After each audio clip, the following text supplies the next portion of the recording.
Muito bem, mais um Full Gas Podcast chegando para você, podcast de MotoGP, hoje para comentar os testes da pré-temporada da MotoGP que nós tivemos nesta última semana. As duas baterias ocorridas no circuito de Losail, no Catar, que também será o palco das duas primeiras etapas do campeonato de 2021. Meu nome é Gabriel Lima, tenho virtualmente ao meu lado, como sempre, Gabriel Carvalho. Gabo, tudo bem? Tudo bem, Gabriel. É uma pré-temporada encurtada, né? E concentrada só no circuito.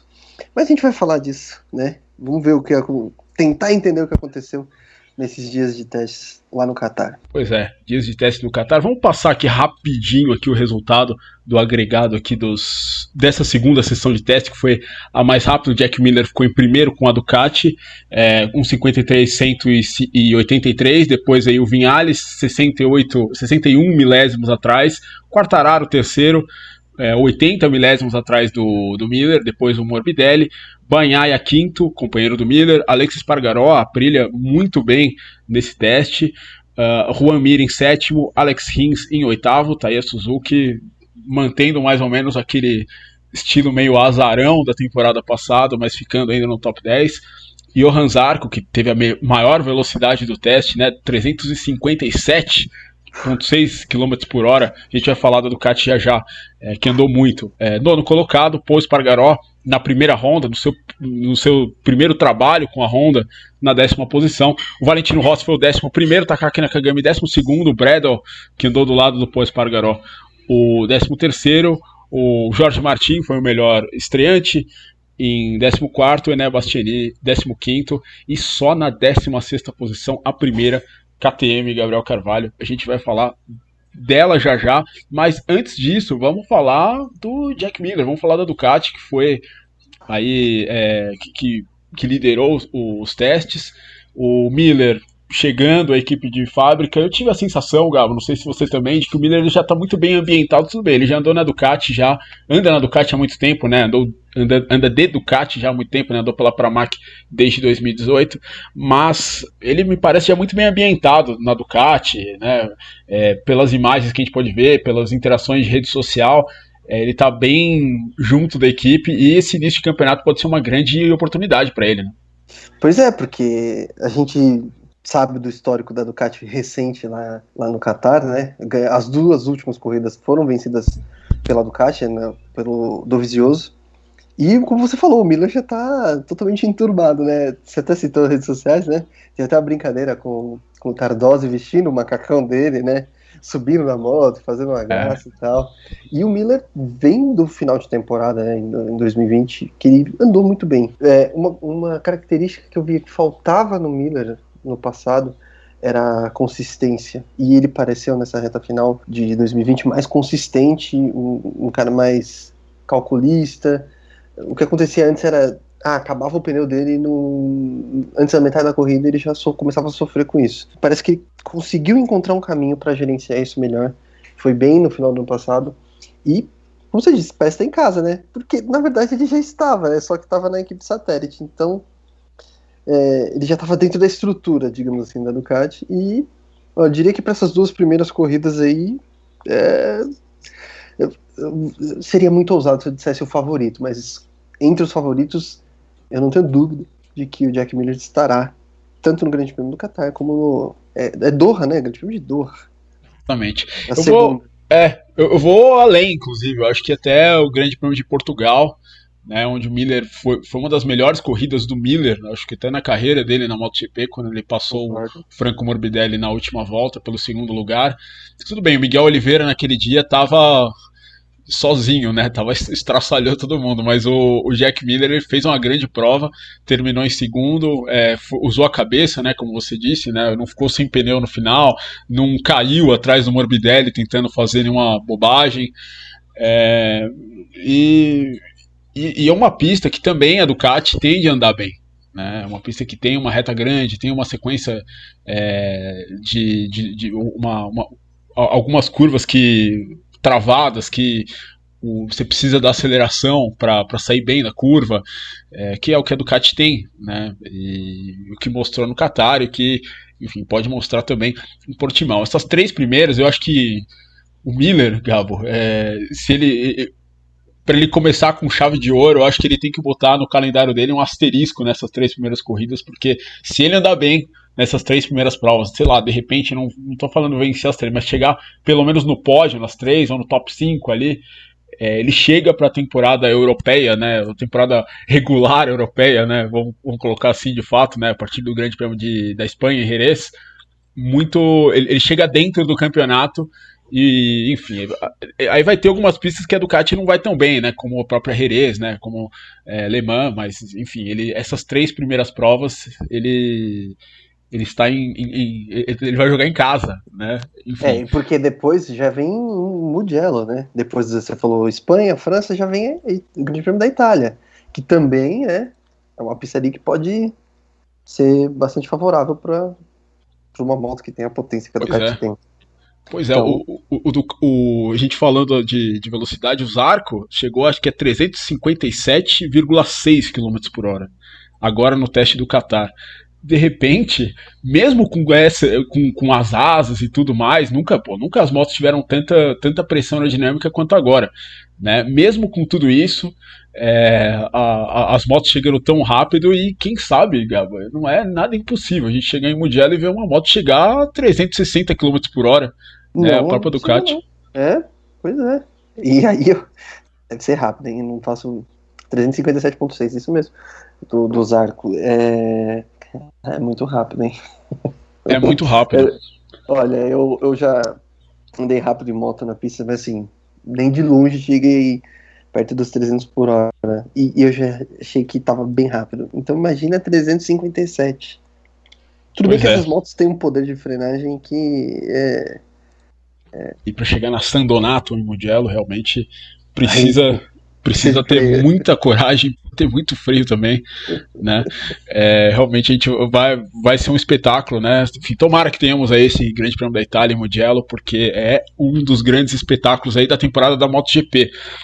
O Luca Marini disse um negócio muito interessante sobre o Jack Miller, que ele guia a Ducati exatamente como uma Yamaha, ou seja, ele consegue tirar da moto o equilíbrio certo, né, para fazer as curvas, para andar de uma maneira que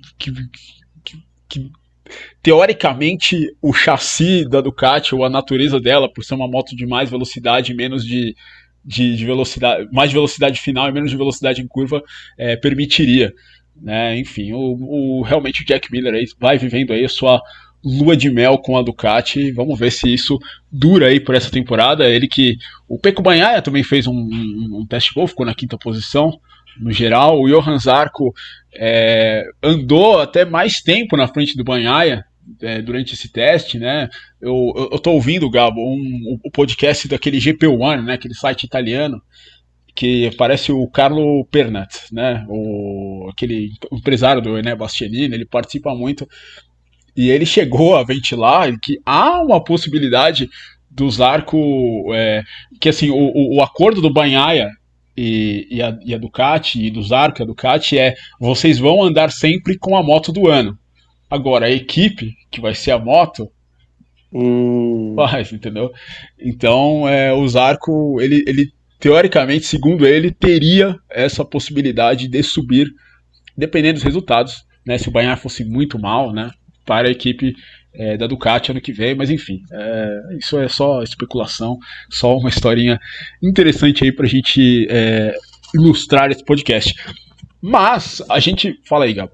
Não, o Bagnaia tem essa sombra, isso que eu ia falar. Ele ainda é jovem, né? Tem pouca experiência na classe principal. Sim. O Zarco já é um cara mais experiente. Mas o Bagnaia tem muito talento. Acho que ele mostrou isso no ano passado. Acabou cometendo erros, acabou perdendo parte, né, da temporada por contusão, mas é um piloto muito talentoso. Eu vejo ele como uma aposta ainda do Ducati, mas se bobear, o Zarco tá... Vamos ver no que vai dar. O Zarco que ganha uma chance que poucos ganham na MotoGP, vamos ser honestos aqui, né, depois Mas fez por merecer, né? Da passagem tenebrosa pela KTM, ganhou uma segunda chance e fez por merecer, claro, mas mesmo os que fazem por merecer, são raros os que ganham essa segunda chance, então talvez ele esteja com bastante fome aí. Com certeza, com certeza. Quem tá com bastante fome, né, depois de ter vencido as metade da temporada ano passado e ter terminado com gosto de cabo de guarda-chuva na boca, por não ter conseguido nenhum mundial, né, apenas um vice-campeonato com o Franco Morbidelli com uma moto defasada, é a Yamaha que mostrou, né, segundo alguns levantamentos aí que foram feitos na mídia especializada pelo mundo, o melhor ritmo, né, a Yamaha.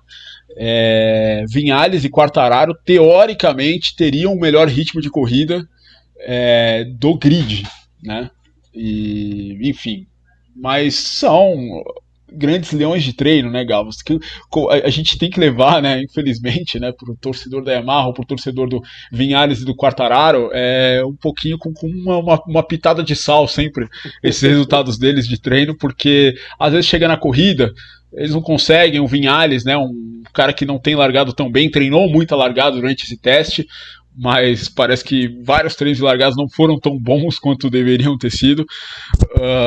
Enfim, Yamaha, o que dizer sobre a Yamaha? Yamaha, vamos falar, não dá para mexer em motor, né? Motor congelado, mas a Yamaha conseguiu algumas soluções aerodinâmicas e melhorou bastante sua velocidade final agora nesse teste, né, Gal? Tá só 9, né? A melhor Yamaha tá só a 9 km da melhor Ducati, que é a velocidade mais alta atingida nesses testes lá no Qatar. Conseguiram trabalhar a eletrônica, provavelmente, mexer em alguma coisa, e as soluções aerodinâmicas fizeram com que a Yamaha ganhasse um pouco de velocidade de reta. O problema é que se não largar bem, um abraço. Não vai conseguir ultrapassar, pelo menos no Qatar, né? Vai ser muito difícil. Então, talvez por isso não viessem a treinar tanta largada, mas quando a gente fala dessa coisa de leão de treino, eu sempre vou lembrar daquela vez em que estávamos na coletiva do Mark Marques e a gente perguntou para ele, né, sobre o Vinhales e tal, e ele falou, né, quando você está treinando, você tem a pista só para você consegue entrar na pista no momento que está só você faz as suas linhas e na hora que você está numa classificação é complicado, você tem pouco tempo, e na corrida principalmente você não consegue, se tiver alguém na sua frente manter o mesmo ritmo, é difícil, né? Então são coisas que num treino de pré-temporada você consegue evitar, mas na situação não vou dizer real, porque parece que o treino não é real, mas quando chega na hora do vamos ver, aí a coisa muda de figura, e nos últimos anos o Vinhales sempre foi esse leão de treino, e na hora do vamos ver acabou não realizando a mesma coisa que ele faz nos testes. Quartararo tem que ver se ele vai ter a cabeça no lugar, né? Porque no passado ele começou muito bem e depois caiu de produção. Foi até ver uma psicóloga, inclusive. Né? Foi até procurar ajuda psicológica para se manter mais forte mentalmente durante o ano. E o Morbidelli, apesar de ter uma moto defasada, foi muito bem também. Então, olha, desses três, tirando moto, tá? Tirando equipamento, o que me passa mais confiança é o Morbidelli. Tem que ver se essa moto vai aguentar no sentido de ser o suficiente para ele entrar na briga de novo, né? Porque tem que ver isso aí. A moto dele acaba não recebendo tantas atualizações como as demais motos, né? Ele disse, né, durante os testes que ele recebeu algumas coisas que eram pequenas coisas que ele não quis entrar em detalhes, mas tem que ver se isso é suficiente para ele ter um equipamento suficiente para brigar pelo título. Eu acho que ele, enquanto piloto, é capaz. E me parece mais pronto do que o Quartararo e do que o Vinhales, que na primeira adversidade podem desabar. Pois e vamos ver, né? Vinhales e Quartararo são dois pilotos aí que infelizmente terminaram o ano passado em baixa, né? O Morbidelli terminou em alta, mas eles são os dois pilotos de fábrica desse ano. A Yamaha tem que reagir depois do ano passado, depois de tudo que aconteceu, por conta da velocidade final, né, não conseguia fazer ultrapassagem. Quando você tinha uma corrida que a Yamaha acabava largando não tão bem, ela não conseguia se recuperar de jeito nenhum. Vamos ver se isso que essas melhorias aí feitas pela Yamaha fazem a moto andar melhor no tráfego, que era o grande problema da moto do ano passado. Falamos de Yamaha, mas não falamos de Valentino Rossi, Gabo. O Valentino ficou em 11º, andou um dia só no top 10, se não me engano, que foi o dia 4, quando ele fez aí a sua melhor volta, mas ficou em 11º no teste. Ficou no mesmo segundo, né, dos companheiros dele que andaram juntos, né, andaram no mesmo 10º, né. Mas o Rossi é aquela história, né? Ele nunca foi um. Se o Vinhares e o Quartararo são leões de treino, o Rossi nunca foi muito. Mas, enfim, né? Eu não sei muito o que esperar do Valentino. Eu não sei. O que você acha? Olha, nos primeiros dias ele me pareceu um pouco, não preocupado, mas tenso, talvez. E nesse quarto dia, né, que foi o último dia, né, de fato, ele me pareceu mais satisfeito, né, foi o dia que ele conseguiu, ele falou ainda que foi a primeira vez que ele andou abaixo que ele andou na casa de 1,53 lá no Catar, então ele ficou satisfeito com isso. Pode ser que ele tenha encontrado um caminho no último dia, e aí, mas ele mesmo reconhece que falta alguma coisa, ele falou, melhorei, mas para andar com o pessoal da frente falta um pouquinho. Se ele vai encontrar esse pouquinho nos treinos livres aí pro GP do Catar, fica essa dúvida no ar, mas assim, eu não esperaria um Rossi, sei lá, brigando por título. Eu acho que é um pouco complicado, mas um Rossi que pode brigar por pódios e vitórias, vou colocar no plural, vitórias, eu acho que não é impossível não. Estamos falando do Valentino Rossi, gente. Ele tá velho, mas é o Valentino. Nunca descarta. Pois muitas vezes ele já provou aí, muitos dos seus detratores estavam errados, mas enfim, né, a idade vai chegando, 42 anos de idade, 22ª temporada de Valentino Rossi, vamos ver o que... 22ª? Não, 22ª. 22ª temporada do Valentino Rossi, vamos ver o que acontece esse ano. Mas, enfim, falando das outras montadoras, né, a Suzuki, eu cheguei a dar uma pincelada sobre ela, se comportou como um azarão de novo, né, como a maneira como ganhou o campeonato do ano passado, né, nunca aparece muito, nunca é a mais rápida, mas no final da corrida, né, ou em ritmo de corrida, consegue conservar bem o pneu. O Suzuki fez um teste bem discreto, né, Gabo, não fez nenhuma manchete, mas tá ali, né. Ainda Alex Rins e Juan Mir, né? O Juan Mir, muitos dizem que ainda não chegou no seu pico ainda de desenvolvimento na MotoGP. Pode fazer estrago a Suzuki, né? Pode, sem dúvida. A gente, como a gente estava falando antes de começar aqui, a pista do Qatar é uma pista muito singular, né? Ela tem características singulares, então de repente a Suzuki pode não fazer manchetes, como você disse, nas 2 primeiras corridas, mas depois eu diria que eles estão bem no páreo. Eles não dá pra falar, não, esse ano a Suzuki não vai entrar no jogo. Eu acho que vai entrar bastante. Talvez não no Qatar, mas nas etapas seguintes. Eu diria que é o contrário do que eu disse do Jack Miller. O Jack Miller, ele tem essas primeiras corridas exatamente para fazer a gordura dele para a hora que chegar Jerez, Le Mans, ele ter essa folga. Eu acho que a Suzuki, na verdade, ela vai tentar limitar o prejuízo nesse início de temporada. Até porque, né, em Portugal, a Suzuki foi muito mal no passado, né? Não, e mesmo o Qatar, né, a Suzuki, ela, assim como a Yamaha, tem esse problema de não ter tanta velocidade final, né? E é pior que a Yamaha, né? Exatamente, e alguns anos atrás, né, a gente lembra o Alex Rins, né, lutando ali pela vitória juntamente ali com o Marc Marques e o próprio André Dovizioso, como ele andava junto deles durante a volta, mas na reta ele não conseguia chegar, né? Vamos ver o que acontece, mas enfim, é uma pista que, se você não tiver a velocidade de reta mais ou menos ali parecida, e não estiver largando na frente, que é uma coisa que a Suzuki parece que não consegue fazer, não tem essa... É o que a gente falou muitas vezes no ano passado, né, Gabo? Eles abdicaram de ter uma moto boa de classificação para ter uma moto melhor nas últimas voltas de corrida, né? Uma moto que consegue conservar melhor os pneus.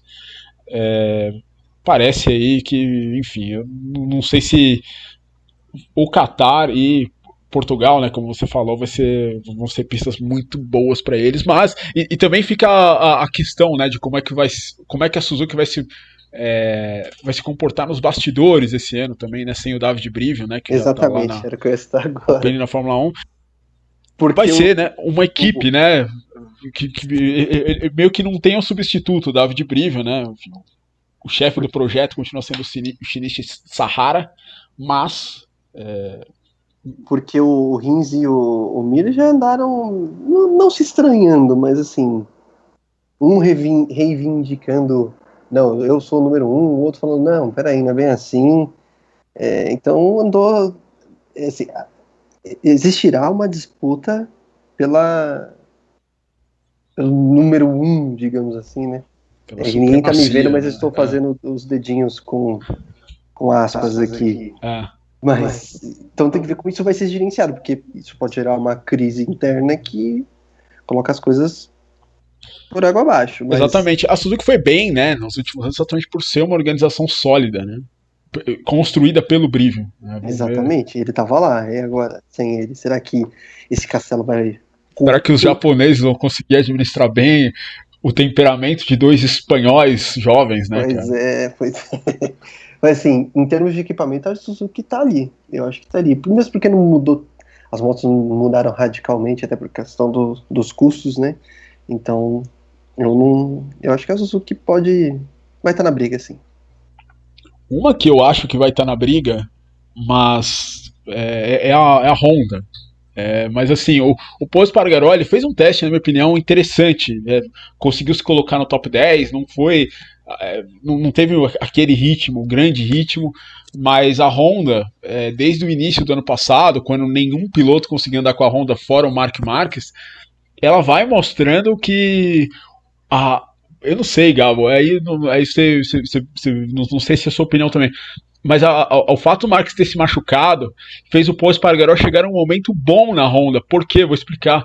Agora, a Honda ela meio que tem que fazer uma moto meio amigável para todos os pilotos. Por que acontecia no caso do Marques? A Honda muitas vezes ela fazia o Marques ela se apoiava muito no talento do Marques como? Às vezes a moto não era tão boa, mas falava, pô, a gente consegue te dar mais cavalos de potência. E eles testavam e o Marques conseguia andar. Mas, por exemplo, o Pedrosa não conseguia, o Lorenzo não conseguiu, o Crutchlow parou de conseguir também, né? E o Paul Espargaró está chegando num momento em que a Honda meio que está tentando fazer uma moto para todo mundo, porque o Marques não anda desde julho, né? O que você achou do Paul Espargaró e a Honda? Você acha que o Marques, de repente, voltando, conseguiria andar aí na frente e entrar dentro desse top 5? Ah, o Marx, com certeza. Não sei quando exatamente, porque ele precisa pegar o ritmo e tal, mas assim, ele em forma e bem, essa moto briga por vitória. Eu... E o Paul, ele foi bem na pré-temporada, até porque ele caiu pouco. Eu acho que ele caiu uma vez só, né? É, quem caiu E muito foi o Alex Marques, caiu 5 vezes até machucou lá, que teve uma fratura, né, no osso do pé, no no metatarso, né? pé direito, exatamente. O Alex Marques caiu muito, mas o Paul Espargaró não caiu. E como você disse, a Honda tinha um histórico de ser uma moto difícil, principalmente ali na dianteira, né? Que o Mark salvava, mas o Mark, né, no caso, os demais não salvavam motos. Então a gente viu muitas vezes os pilotos da Honda caindo com a moto saindo de frente. Ah, não dá. E aí o Marx era o doido que usava o pneu mais duro, que freava em cima, que vinha com a moto toda torta, doida, mas ele conseguia segurar. E aí agora parece que é uma moto um pouco mais. Até o Stephen Bradle não foi, né? Fez um Não teste respeitável, né? fez o teste respeitável. Principalmente o primeiro, né? Ele tava andando bem na frente ali, né? Então, assim, e se você olhar, o Nakagami tá ali também. Foi o Alex que ficou um pouco mais para trás, mas se você olhar, ó, Espargaró, Nakagami e Bradle, ó, o Espargaró fez o 10º melhor tempo no combinado. O Nakagami foi o 12º e o Bradley o 13º. Então tá todo mundo ali mais ou menos na mesma toada. E aí eu acho que o toquinho, aquele detalhezinho a mais é o do Marques, que faria essa moto andar um pouco mais à frente. Não tem jeito, né? A Honda tá bem melhor do que ano passado. Se você pegar o começo do ano passado e o começo desse ano, a Honda deve estar levantando a mão pro céu agradecendo. Certamente. O Alex, não tem jeito, né? 5 quedas em, sei lá, 5 dias, né? De 4 dias no caso, né? Porque não tivemos o último e o primeiro, né? Da primeira semana foi o teste só dos rookies, né? E dos pilotos de teste. São 5 quedas pro Alex Marques em 4 dias, né? Então é bastante queda. Bastante queda. E estranho, né? A Honda com 10 quedas ao todo, né? Eu li numa notícia, foram 10 quedas. Uma moto aí que bem nervosa ainda, né? Mas enfim, o Marques, ele estava falando, né, Gabi? Ele chegou a publicar em rede social foto essa semana, andando de bicicleta, andando em 2 rodas, não com motor. E outra foto já com um pezinho de 6 quilos, né? A gente falou no último podcast que ele estava fazendo só com 2 e 3 quilos e tal. Já teve esse sinal verde aí para começar a puxar um pouquinho mais os treinamentos. Vamos ver, acho que essa primeira corrida, provavelmente essas primeiras 2 corridas ele não vai participar, mas vamos ver quando ele volta. E já andou na Minimoto, né? Ele já também publicou o vídeo da Minimoto. Sim, então, sim. Só que uma coisa é andar na Minimoto, né? Que é muito mais leve. Que nem se compara, potência, de aceleração e frenagem. A gente tava falando da freada da Sandonato e Mugello, que vão chegar a 360, né? Pô, hoje, se outros 500. Então, se o Grande Prêmio da Itália fosse hoje, não tem a menor condição de andar. Ele vai arriscar demais. E assim, quando ele arriscou demais, a gente já viu o que aconteceu. Acho que agora é chegar tranquilo. A melhor coisa que ele faz é só subir na moto quando ele tiver 100%. Pois é. Vamos agora dar uma pinceladinha. A Aprilia foi bem no teste, Gabo. A gente tem que falar. O Alex Espargaró andou muito bem, mas a Aprilia é uma equipe com concessões que tem direito, né, de ter um piloto de teste, né, de fazer testes em geral. Mas a Aprilia tem um problema, Gabo. Ela não tem o piloto de teste. O piloto de teste, porque o Bradley Smith recusou, porque obviamente, né, você vai botar o Lorenzo Savadori no lugar dele. O Bradley Smith não vai ser o piloto de teste do Lorenzo Savadori, né? O Bradley Smith, com a história que tem, o Bradley Smith não é nenhum gênio, mas assim, o Lorenzo Savadori não fez nada na carreira dele no Mundial, né? Conseguiu ali seu títulozinho de Super Stock 1000 ali, mas porra, o Lorenzo Savadori andava de 125, né? Na década passada, na década anterior, né? E foi preferido pela Aprilia em vez do Bradley Smith. E o Lorenzo Savadori fez um teste ruim, né, obviamente como se esperava, né? Mas o Alex Espargaró ficou em 6º, né? A Aprilia tem uma grande oportunidade esse ano, né? Já que é a única equipe que vai poder continuar desenvolvendo o motor. O motor da Aprilia ele não está selado, né? Eu gostei até que, assim, levando-se em consideração que a Aprilia, o Aleix foi até consistente nesses testes. Foi, sempre andando ali no top 10 e meio que flertando ali com o top 5, impressionante. Então, assim, acho que nas mãos dele essa moto pode pintar num pódiozinho aí, de repente, dependendo das circunstâncias, eu não descartaria não. Ela vai melhorando aos poucos, assim, porque, né? E aí tem que ver o que vai acontecer depois, né? Porque na pré-temporada passada também parecia que a Aprilia seria, agora vai, e não foi. Não foi. Então, vieram aí com uma dianteira, diria até radical. Acho que eles riram na cara do perigo, assim, foram no limite do limite ali das regras para fazer aqueles elementos aerodinâmicos na dianteira. Virou um aerofólio, virou uma asa dianteira de Fórmula 1, basicamente, né? Lembrou um pouco o que eram as asas da Ducati, né? Só que a princípio parece estar dentro do regulamento, porque ninguém falou nada, né? Mas assim, me lembrou bastante aquela época em que a Ducati tinha as asas e as asas eram permitidas, né, por regulamento. Lembrou mesmo. Mas E também tem o sistema de largada, né? Isso também chamou a minha atenção durante os testes lá no Catar. Verdade. Não só a traseira, como a dianteira também. Pois para quem não viu, recomendo entrar até no perfil do próprio Aleix no Instagram. Ele publicou um teste de largada. Ele vai se aproximando da posição, uma posição que ele escolheu lá do grid. Ele freia um pouquinho mais forte com o dianteiro.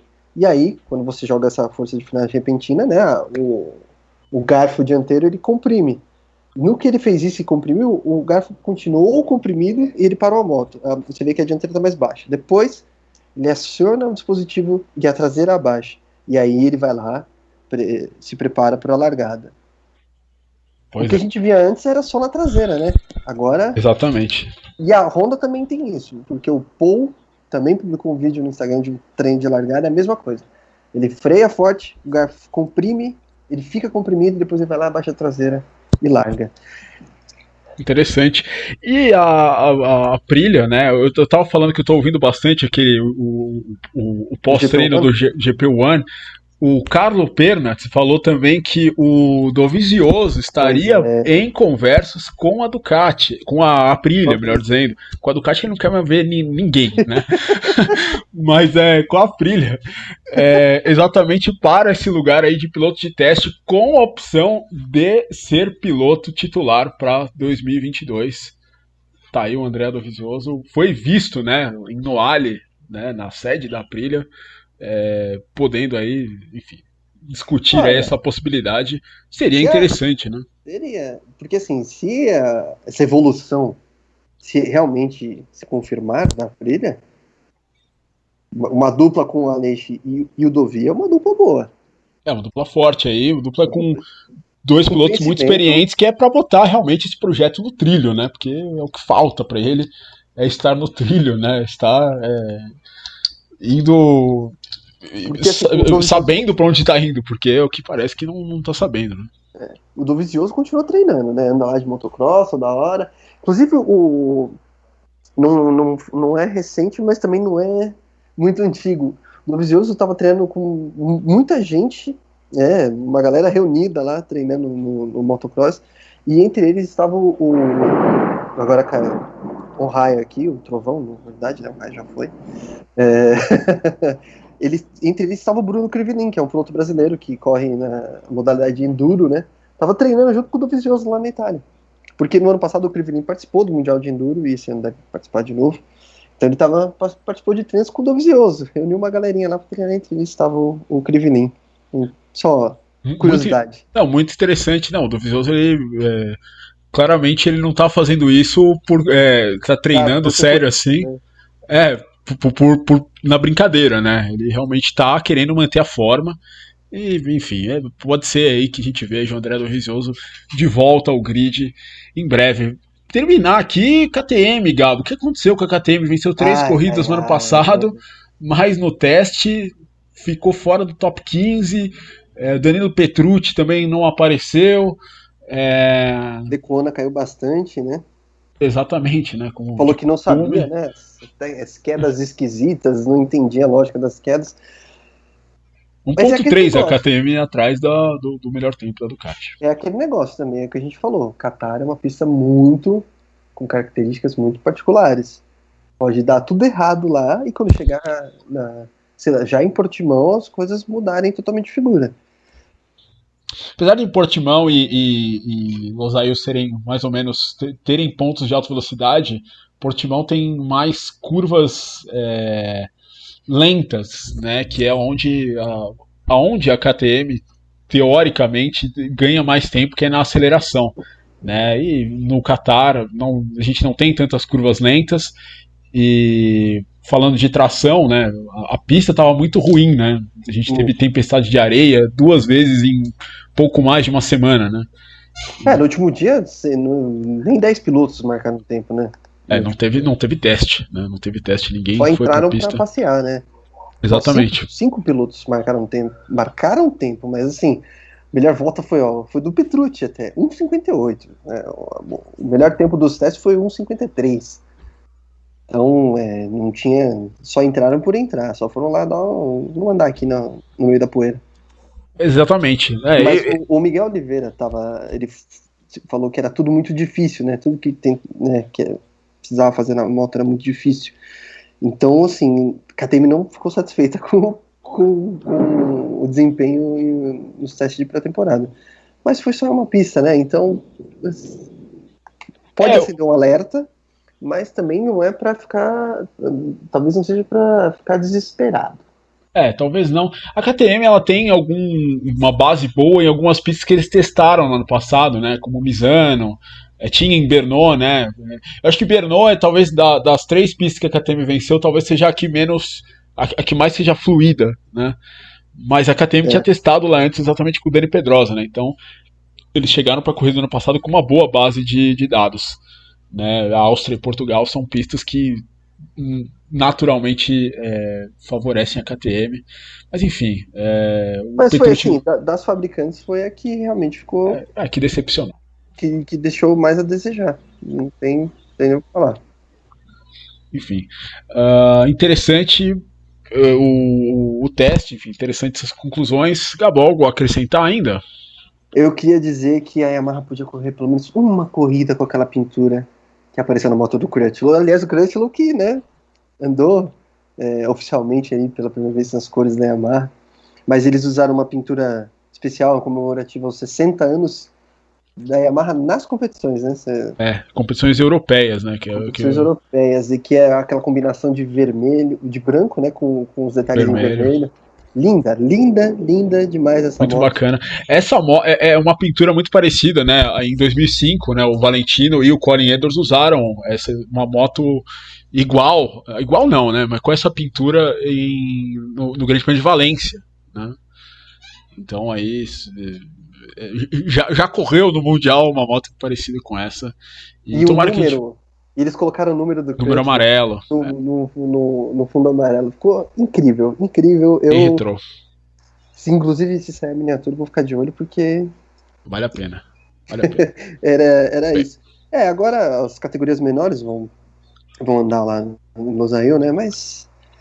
E os novatos até que me surpreenderam, principalmente eu não diria nem o Jorge Martin, porque ele tem uma moto, teoricamente, do ano, mas o Bastianini foi bem, né? Foi bem o Bastianini.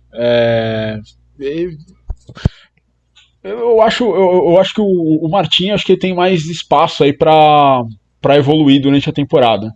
Também acho. O Bastianini também me surpreendeu bastante. O Marini andou, não é que andou mal, mas assim, ele teve muitos problemas ainda o Marini é um piloto mais alto do que a média, né? Então ele não se adaptou muito bem ali. O Marini também é um daqueles pilotos que não aprende rápido, que a gente tanto fala aqui. Foi muito curioso essa questão da altura que você falou. Eu vi uma foto dele em cima da moto, né? A moto parece pequena, e isso a gente tá falando de uma moto MotoGP. Exatamente. De tão grande, de tão alto que ele é. Isso conta pontos aí negativamente para o piloto. Mas enfim, a gente fez um resumão aí dos testes de pré-temporada.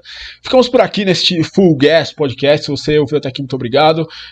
Estamos no YouTube, estamos nos aplicativos de podcast, estamos no site F1 Mania e também estamos no Instagram, @FullGasPodcast. Voltamos depois da primeira corrida, finalmente, Grande Prêmio do Qatar. Tomara que dê tudo certo e a gente consiga assistir essa prova numa boa. Gabo, muito obrigado. A gente volta. Tamo junto. A gente volta depois da primeira corrida da temporada. Um abraço.